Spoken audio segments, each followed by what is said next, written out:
All right, good morning, everybody. This is the Fantasy Sports Boss, and I have another video for you. The season is almost here. Thursday is the opener. I can't wait. And again, if you don't already subscribe, hit that subscribe button on the lower right-hand corner of the video, or you can do it on my page's homepage there. And also the notification button, because the videos are going to be coming fast and furious, like I've been saying, especially Sunday when the games are going on. Instant injury updates and wrap-up Sunday night of all the key players at each position, plus all the usual features that I used to do on my website. But today, what I want to do is I wanted to talk about my all-league winning team. And what do I mean by this? I put together a team of players that are flying under the radar or somewhat under the radar. These guys are not going to be in the first, 5-6 rounds of drafts, but who ultimately could wind up being league winners. Okay, these are the biggest bang for your draft buck players, that, in my opinion, at least for this season. And then if all breaks right, they could be on a lot of teams that win their leagues at the end of the season. All right, so I'm going to start at the quarterback. So I got one quarterback for you here, and that's Justin Fields. All right, now you're all probably laughing. Oh my God, Justin Fields, he's on the Chicago Bears. They're going to be the worst team in the NFL this season. They have an awful offensive line. Like, what gives? They have nobody for him to throw to either. Let me explain.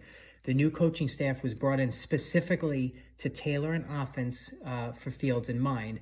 And what we saw in this preseason was very encouraging. Fields played fantastic. Now, yes, it's against preseason defense. Lot of vanilla looks for sure. But the one thing that's never been in doubt about Fields is his unbelievable speed and his strong arm. Accuracy and reading defenses were issues, but again, we have an offense now that's designed for his skills. And, while you talk about his weapons, Darnell Mooney is terrific. He could be a wide receiver one on more than half the teams in the league. And you have an emerging pass-catching tight end in Cole Kmet. And you have two solid running backs in David Montgomery and Khalil Herbert, who each bring something different to the table. As long as the protection holds up even somewhat decently, I think Fields could put up a Jalen Hurts 2021 type season. Right? We're all chasing Trey Lance. Justin Fields, coming much cheaper, might even have the better season, and he doesn't have Jimmy Garoppolo looking over his shoulder. You're going to get 800 rushing yards at least. Fields runs a lot. So this is the fantasy cheat code we talk about when it comes to quarterbacks who run. Whatever he contributes through the air is almost like a bonus. I think he can get to 15 to 18 passing touchdowns, 3,200 yards, and 800 plus rushing yards and about 5 rushing touchdowns. So that's fantasy gold to me and could be a league winner, especially in super flex leagues. All right, at running back, Ramondre Stevenson. We all want Ramondre Stevenson, and I get it. But even though we all want him, his draft price hasn't exactly soared because Damian Harris is still there. And will probably take the goal line work. But Bill Belichick has done nothing but talk up Ramondre Stevenson. I made it a point to get him on one of my two main competitive leagues that I take part in, and I was very stoked about it. He's going to be the pass-catching back at least, filling the James White role. And also Belichick has talked about how well of a pass protector he is. So I can see Stevenson moving in on Harris's first and second down role while also holding down the pass catching opportunities. That, to me, signals a potential big season ahead for Ramondre Stevenson. If Damian Harris also gets injured, we're looking at potential blockbuster numbers for a guy who's got good speed, can break tackles, can get to the outside. Love him. All right, the next one kind of grew on me. That's Rashad Penny. I've been a huge Rashad Penny critic over the past, 3 years or so, and rightly so. He deserved it. Couldn't stay on the field. The overall numbers as far as catching the ball were pathetic. Didn't catch the ball at all, really. But what we saw last year definitely caught my eye. 130 plus rushing yards, 4 of his last 5 games. Now he's going to be the bell cow back to begin the season with Kenneth Walker, the rookie, injured. The Seahawks want to run it some more under Pete Carroll this season with Geno Smith at quarterback. I think it's all shaping up for Rashad Penny. If you want to call it a breakout, this far into his career, you can.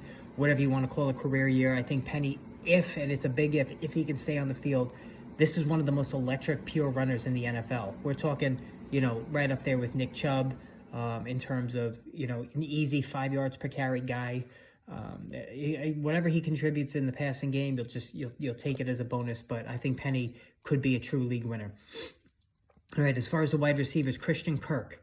All right, Kirk is going to get 1 million targets this season from Trevor Lawrence. He may not score a lot, but he's going to get a ton of looks. He might even get 160 targets this season. That's Stephon Diggs territory. And the reason why I say this is because he was paid to be a wide receiver one. The offense has been schemed to to his liking. As we saw in the preseason, he got a ton of targets, 8 targets in one preseason game, and the Jaguars are going to be trailing in a majority of their games. They're going to have to play catch up, and Lawrence is going to be looking for Kirk with those quick, easy 5-10 yard outs, slant routes, and as the defense lets them plays prevent defense and lets them get stuff underneath.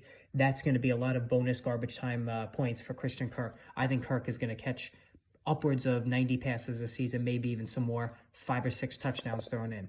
All right, the next one I have is Marquise Brown. Now, Brown is probably the highest drafted player on this list.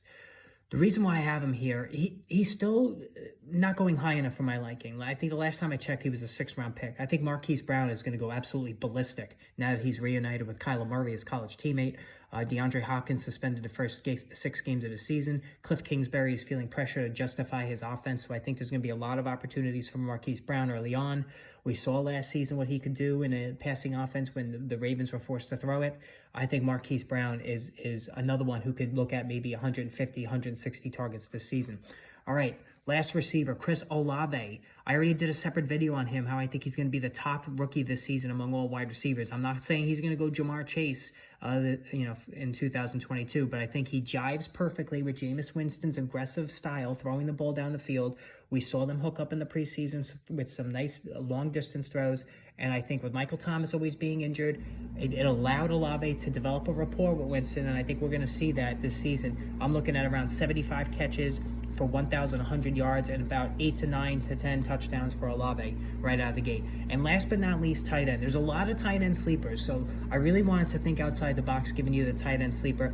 I talked about yesterday Taysom Hill. I'm not going to repeat that one. I think Robert Tonyan of the Green Bay Packers is somebody I'm interested in. I have him on one of my teams as a dart throw, but I don't even think it's a dart throw because the Packers need weapons. He is a trusted red zone option for Aaron Rodgers. If Tonyan is right, he could catch 10 touchdowns this season, easy. That's how much Rodgers likes him around the red zone. You may only get about 50 or 60 catches, but we loved Dawson Knox last year when he caught all those touchdowns and didn't have a lot of raw total numbers in total receptions. Tonyan, could do the exact same thing this season. So draft Robert Tonyan as a late round dart throw. All right, so there you have it, folks. Hit that subscribe, hit that notification button. Practices are back on today for everybody. And so there's going to be more updates, more videos coming later. I will check in on all the information and share it with you. All right, everyone, take care.